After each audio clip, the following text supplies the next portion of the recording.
Ein herzlicher Gruß und willkommen sei wie alle Nieuwsgierigers die sehr interessante Geschichten hören.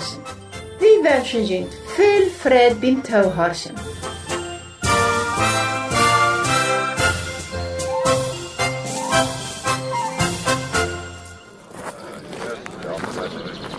Die Menschen von Nazareth kommt her und horcht, te wat de König anstellen wird.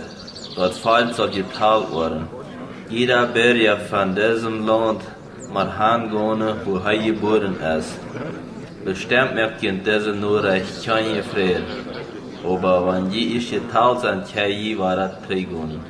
Das die Herrscher, was er befohlen hat. Die weite Tag, der Kaiser ist streng. Ganz Nazareth wie abgeregt. Viele Menschen ohrjaden sich, was der Kaiser da befohlen hat. Passt nicht in ihrem Plan, aber dort passt kreite Gott seinen Plan. Auch Maria und Josef mussten sich zu der Reise machen. Josef stammt von David seine Familie auf und dawegs mussten sie nach Bethlehem, wo der geboren wird.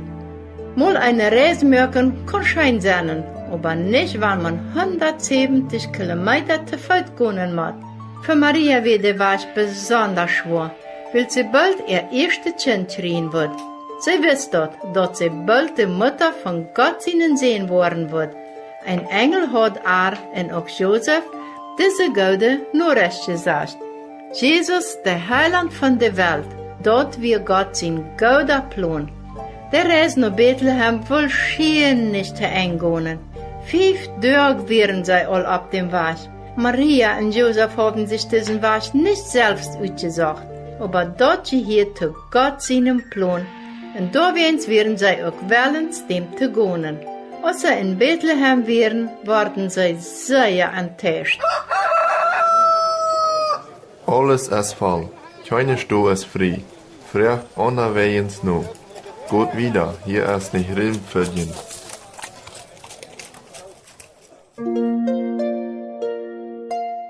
Allerweint wurden die Dären verantäuschlagen. Zuletzt fingen sie dann einen Platz in einem Stall. Ein Stall in Gott seinem Plan. Und da passiert mitten in der Nacht dort große Wunder. Jesus ward geboren. Maria nahm dort Jesus-Kind, die dort in Wingle anwickeln und legt dort in eine Schraube. Gott sein Plan wird erfüllt. Stell dir dort mal vor, all vor 700 Jahren hat Gott dem Heiland versprochen und gesagt, dass er in Bethlehem soll geboren werden. So sehr liebt Gott den Menschen, dass er seinen Plan so ausführen wird und uns seinen Segen geschenkt hat.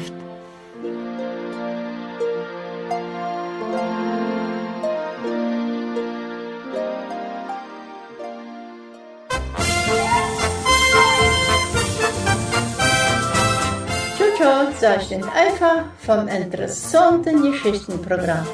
Und wenn du Fragen hast oder uns was schreiben willst, dann hast du noch diese Adresse: teleninos@gmail.com.